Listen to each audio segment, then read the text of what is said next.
Russia's Orthodox monks are now making mozzarella.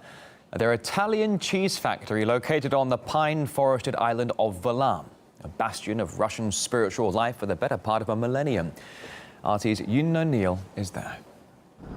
Getting away from it all. The art of shutting out the frantic modern world and reconnecting with a simpler time. Valam Island, the biggest in the northern Russian Valam archipelago, certainly has you covered in those respects. Steeped in culture, history and nature, a healthy dose of spirituality is on offer too. And at the centre of it all is Valam Monastery, one of Russian Orthodoxy's most important sites. For hundreds of years, pilgrims have been coming from the mainland to the island, seeking a form of spiritual enlightenment, a feeding of the soul. But today we're in search of a different form of nourishment.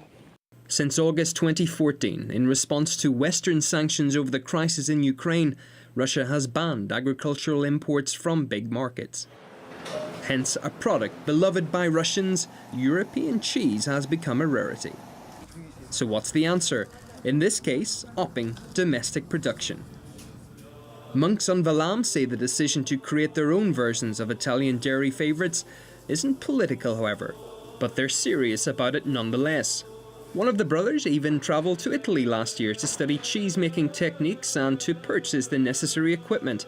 But why Italian cheese, not French or British, for instance? We prayed a lot, and the Lord chose to arrange it this way. 5 types are made from scratch on the island. Mozzarella, cacciata, smoked ricotta, stracchino, and another brand new recipe devised by the monks and an Italian cheese expert, the aptly named Monastico. So we found the motherlode, a cellar full of Monastico cheese. So that means there's only one more thing for it to try it out. May I? This is what I've been waiting for all day, the best part of the trip. Grazie. Prego. That really does get the holy seal of approval. But how does it shape up against its continental cousins?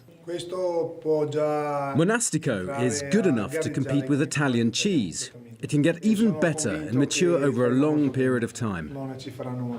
The monks will use the cheese themselves and for visiting pilgrims, but plan to offer it for sale to a wider market in Russia in the future. And judging by the love and care that goes into the practice, even the cows which supply the milk are played lullabies to relax them, those who end up with the finished product will be some satisfied customers. So there you have it, Italian flavour mixed with Russian flair. And this is what you get. Everybody, cheese! Yun O'Neill, RT, Valam Island.